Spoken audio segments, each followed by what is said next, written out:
due to this laxity, it is responsible for rapid spread of edema in the face. Then you must have seen the wrinkle lines on the face. As we age, there are wrinkle lines on the face. So these wrinkle lines result from repeated folding of the skin. Repeated folding of the skin perpendicular to the long axis. Student नहीं दिखाई देंगे यहाँ पे, वहीं दिखाई देंगे, यहाँ मुझे कोई नहीं दिख रहा है, समझ नहीं आया कैसे पढ़ा, ठीक है, okay. So the natural wrinkle lines result from repeated folding of the skin perpendicular to the long axis of the underlying contracting muscle of facial expression. So these, what is the use of these wrinkle lines? The surgical incisions should be given along these lines for an acceptable scar on the face. Then after skin comes the superficial fascia. Now this superficial fascia of face is very important because it contains the muscles of facial expression. It has vessels and nerves of the face in it. And it also contains variable amount of fat. The fat is absent in the eyelids. In the eyelids, there is no fat present, but it is well developed in the cheek region, which is called the buccal pad of fat. This buccal pad of fat provides a rounded contour to the cheeks, and this buccal pad of fat is especially very well developed in infants for suckling of breast milk. Then the deep fascia. The deep fascia is absent in the face. Absence is essential for the muscles to act and thus for facial expression. But the deep fascia is present at one place, that is it is present over the parotid gland, and I've written it wrong. It is masseter muscle. It is masseter muscle. It is the masseter muscle, not the buccinator muscle. So the fascia is present, deep fascia is present on the parotid gland and the masseter muscle, but otherwise the deep fascia is absent in the face. Then we come across the muscles of the face, which is the topic for today's discussion basically. The muscles of the face, they control the expressions of the face, and therefore they are also referred to as muscles of facial expression. Muscles of face or the muscles of facial expression. These muscles are present in the superficial fascia only. The muscles of face are present in the superficial fascia. All the muscles arise either from the bone or the fascia. Mostly from the bones of the skull. You can memorize that the muscles arise from the bones of the skull and they get inserted into the skin. Okay. These are a specialized category of the subcutaneous muscles which are very well developed in lower mammals like dogs, cows, where it is called panniculus carnosus. Panniculus carnosus, which helps them to move their skin. So it is analogous to the panniculus carnosus present in the lower mammals. All the muscles of face, you know that these muscles develop from the mesoderm of the second pharyngeal arch. They develop from the mesoderm of the second pharyngeal arch, and because they develop from the mesoderm of the second pharyngeal arch, they are innervated by the nerve of the second pharyngeal arch, that is the facial nerve. So the nerve supply of the muscles of face is the facial nerve. Apart from controlling the expressions of the face, these muscles, all these facial muscles also act as the sphincters or the dilators of the orifices of the face. The orifices of the face, eye, nose, and mouth. So this was the basic aspect of the muscles of face. This is the lateral view showing the muscle of the face. I'm not going into this as yet, but you can see that all these are the muscles of the face.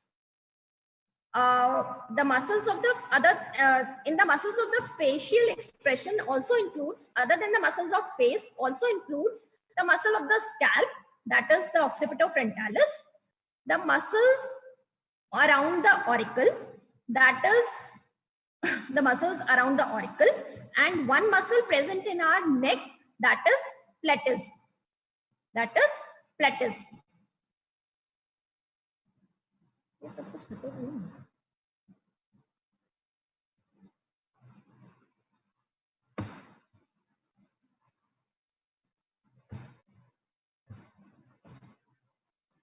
Now, one by one, we will discuss about these muscles. The muscles present around the eye.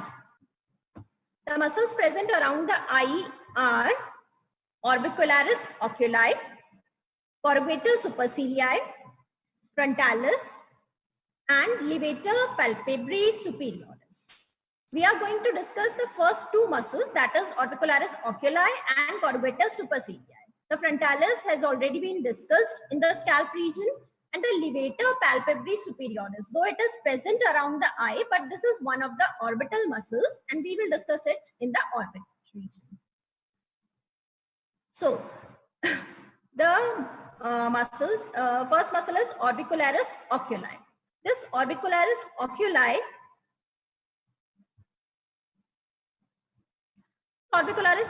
muscle has three parts: palpebral part, orbital part, which are seen, and one small part, that is the lacrimal part.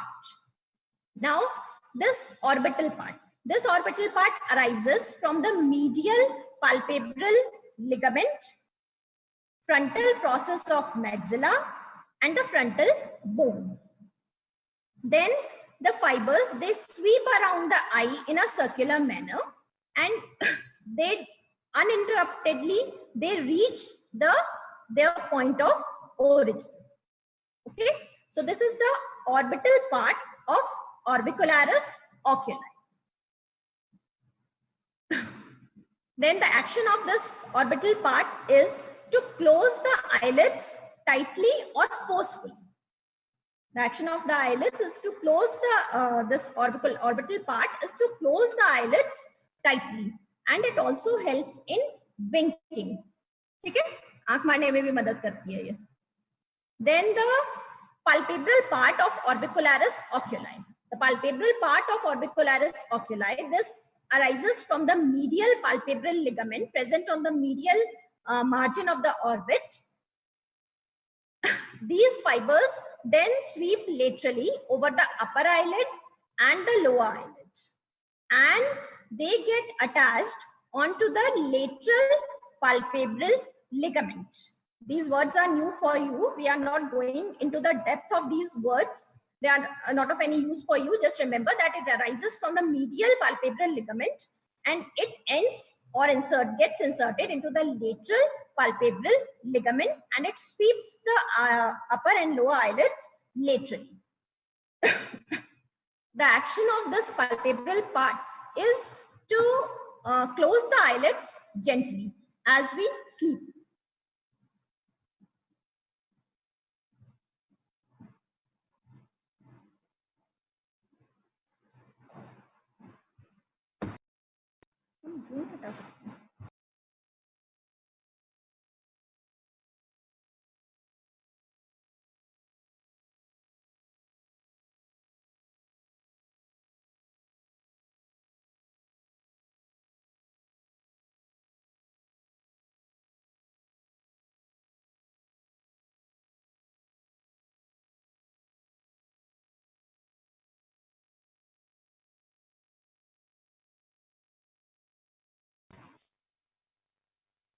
Okay, so this was about orbicularis oculi. This was the orbital part, and this is the palpebral part of orbicularis oculi.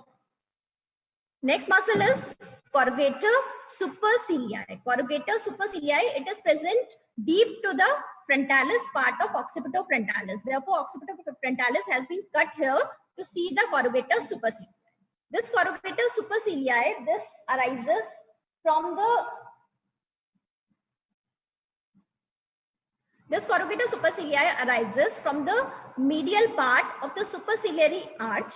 Then the fibers go upwards and laterally to get inserted into the middle of the skin of the eyebrow. They get inserted into the middle of the skin of eyebrow. Okay. The nerve supply is facial nerve. We all know that all these muscles are supplied by facial nerve.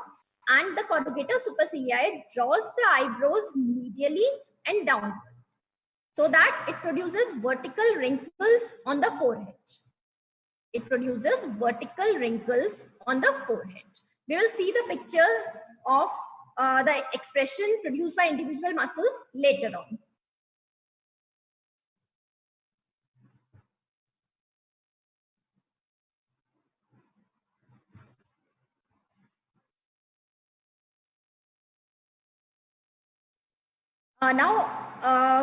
Repeated contraction of the orbicularis oculi muscle, lead to repeated contraction of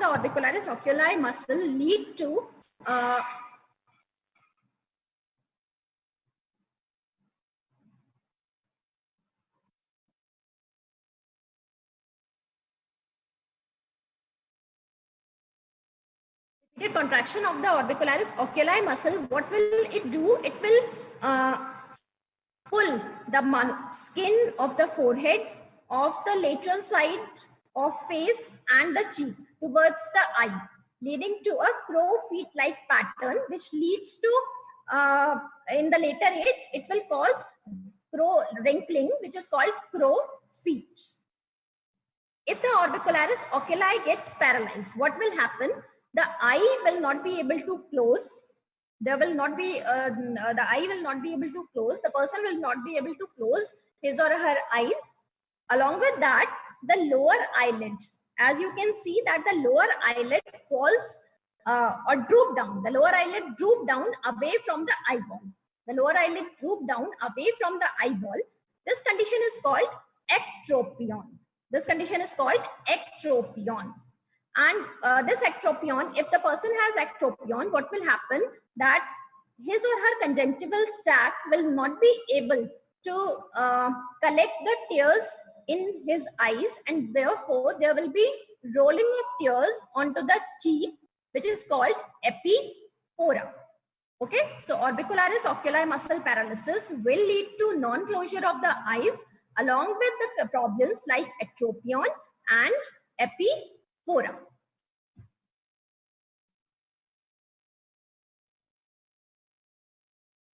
Then we come to the nasal group of muscles. The nasal group of muscles is not that important. These are procerus, nasalis, depressor septi.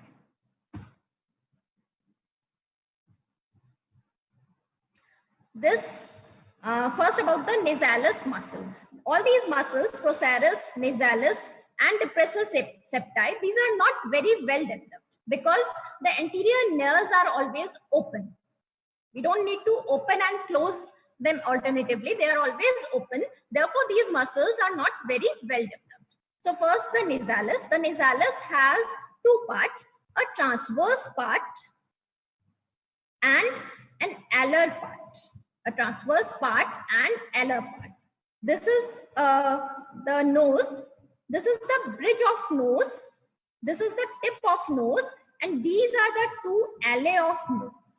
These are the two alae of nose surrounding the lateral, forming the lateral margin of anterior nares. These openings are called anterior nares, and the lateral margin of anterior nares is called ala of nose, and this is the bridge of nose. Okay, so nasalis has two parts, transverse part and alar part. The transverse part arises from maxilla, just lateral to the nose. It forms an aponeurosis across the dorsum or the bridge of nose, and it intermingles, or you can say it continues with the muscle fibers from the opposite side of nose. Nerve supply is facial nerve. It causes compression of the nasal aperture. It compresses the nasal aperture. Then the alar part of nasalis. Alar part of nasalis arises from the maxilla, and it goes into the ala of the nose. It goes into the ala of the nose.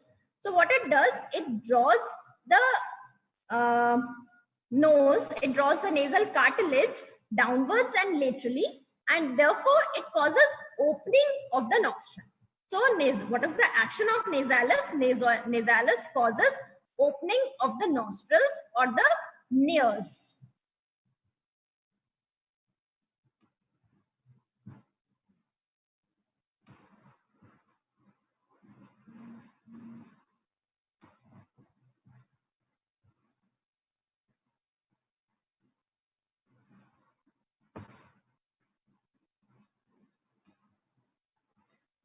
Then there is small muscle procerus.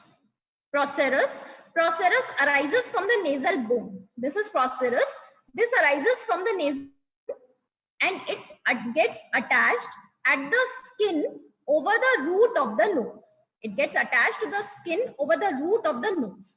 So what it does, it causes transverse wrinkles at the root of nose.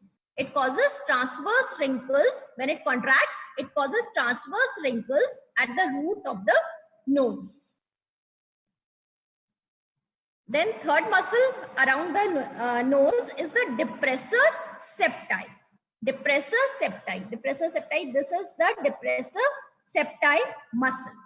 What this depressor septi? This depressor septi arises from the maxilla and it gets attached.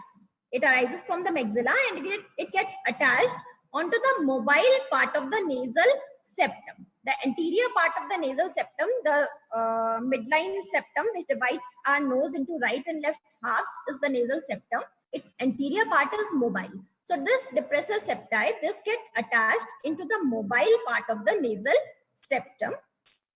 And while opening of the nose, it pulls the septum, it fixes the septum so as to cause the opening of the nose. So it helps in opening of the nose by fixing the nasal septum. So all these muscles around the nose, that is procerus, this is procerus, this is nasalis, transverse part and alar part, and this is depressor septi. Depressor septi, as the name indicates, depresses the septum. So these three muscles are levator labii superioris, iliac, and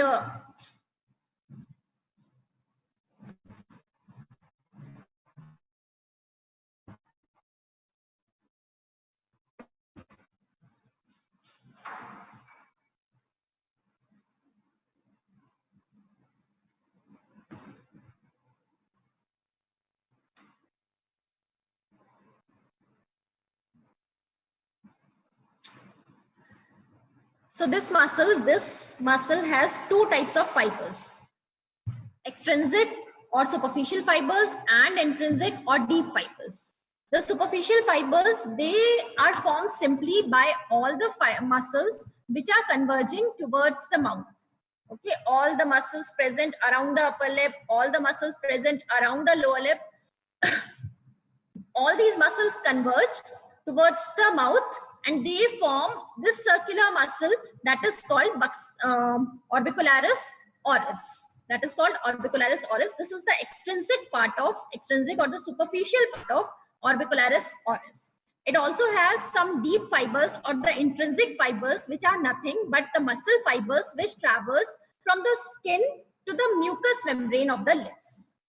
So to understand this, the orbicularis oris forms the lips. It forms the bulk of the lips, or you can say the lips are formed by the muscle fibers of orbicularis oris, which has two types of fibers: superficial fibers or extrinsic fibers, and deep fibers or intrinsic fibers. Superficial fibers are the surrounding muscles which converge around the mouth, and intrinsic fibers are the muscle fibers which pass from the skin of the lips to the mucous membrane of the lips.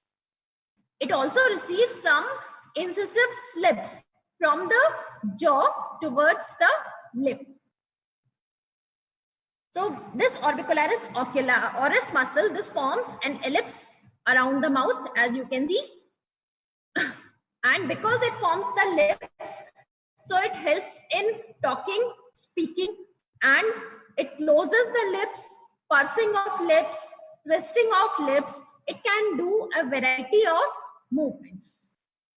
Next is the buccinator. This buccinator, all the muscles form orbicularis oris, but mainly it is formed by the fibers of buccinator. This buccinator is a complex muscle and an important one too. So we will discuss it separately. Okay, we are going to discuss it separately in a little later.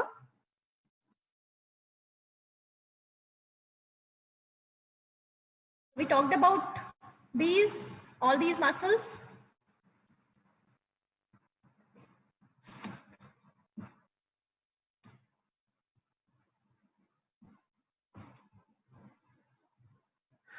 Orbicularis oris, which opens the mouth and which closes the mouth and responsible for the movement of the lips, and 9 muscles converging around the mouth: levator labii superioris alecknazi, levator labii superioris, and this speaking muscle, this is the levator anguli oris, zygomaticus minor, zygomaticus major, depressor anguli oris, depressor labii inferioris, mentalis, and buccinator. This is the buccinator. Okay.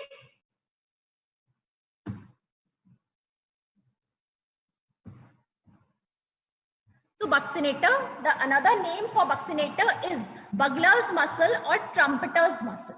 Okay, Bugler's muscle or trumpeter's muscle. It has 4 sites of origin. What are those sites of origin?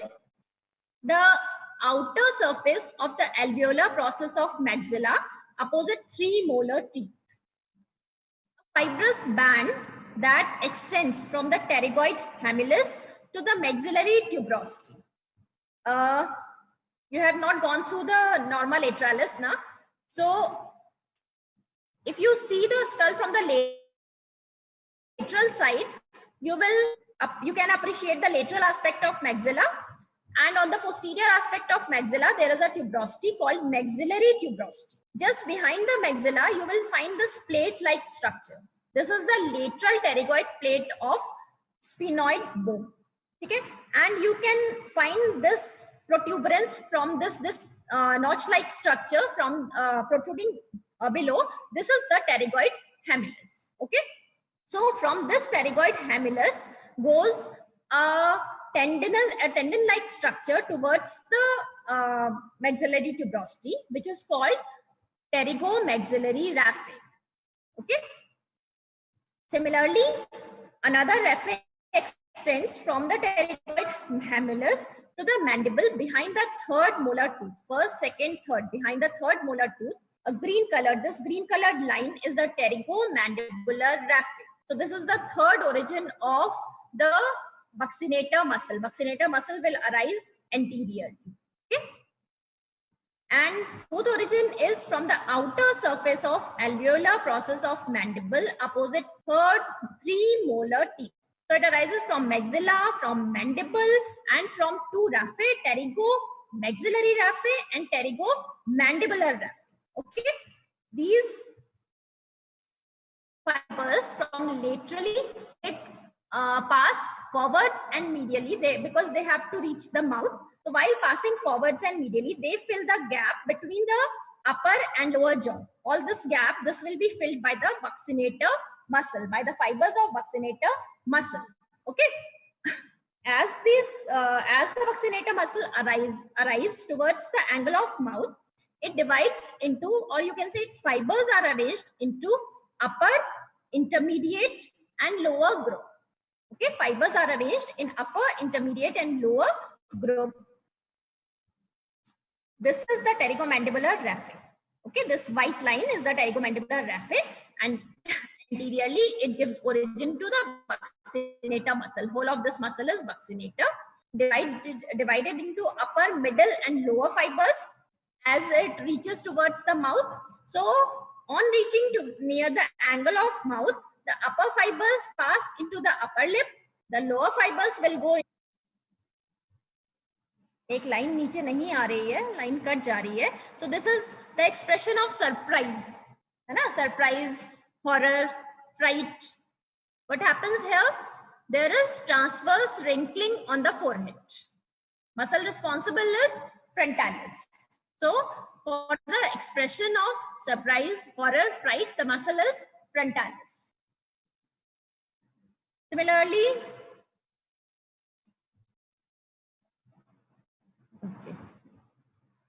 frowning. For the expression of frowning, गुस्सा आता है, चिढ़ जाते हैं. So expression of frowning is vertical wrinkles on the forehead and transverse wrinkle across the root of nose. For the vertical wrinkles, the responsible muscle is corrugator supercilii, and for the transverse wrinkles across the root of nose, the responsible muscle is procerus. Procerus was the muscle of nasal group, and corrugator supercilii was the muscle of around the eye. Anger. Anger में क्या होता है? नथुने फूल जाते हैं, जो nails हैं वो फूल जाते हैं, नाक फूल जाती है.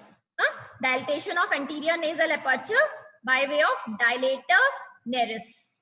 And depression of, you can say nasalis muscle. Depression of lower mobile part of nasal septum. First, there is dilatation of the anterior nares by dilator naris, and there is depression of the mobile part of nasal septum, depressor septi. So these two muscles, dilator naris and depressor septi, are responsible for the expression of anger. Laughing. Angle of mouth drawn upwards and laterally. Zygomaticus major, very often asked. The muscle responsible for laughing. Zygomaticus major. Sadness, grief, sorrow. There is accentuation of nasolabial fold, elevation and eversion of upper lip, and angle of mouth is drawn downwards and laterally. So, accentuation of nasolabial and puckering of the chin. So, muscle responsible, mentalis. Irony, you can leave it. The muscle responsible is depressor labii inferioris. Depressor labii inferioris causes the depression of the lower lip, and the angle of mouth is drawn downwards, slightly laterally, but mostly downwards. So expression of irony is by depressor labii inferioris. Then the nerve supply of these muscles. You know that this develops from the second pharyngeal arch, and therefore the muscle responsible, sorry, the nerve responsible is the facial nerve. This facial nerve, you will not be able to remember the first 2 points, not be able to understand the first 2 points at this point. But to complete the statement, I just want to say that the facial nerve exits the cranial cavity through a foramen called stylomastoid foramen. Then it winds round the lateral aspect of styloid process, and in the face, it enters the parotid gland. In the face, it enters the parotid gland. It is present in the substance of the parotid gland. This is the parotid. It enters into the substance of the parotid gland, and inside the substance, it divides into 5 terminal branches. These terminal branches emerge in the face, radiating through the anterior border of the parotid gland. Okay, the branches are formed in the substance of parotid, and then they enter into the face by radiating through the anterior border of the parotid gland, and they supply the muscles of the facial expression. Now, what are these branches?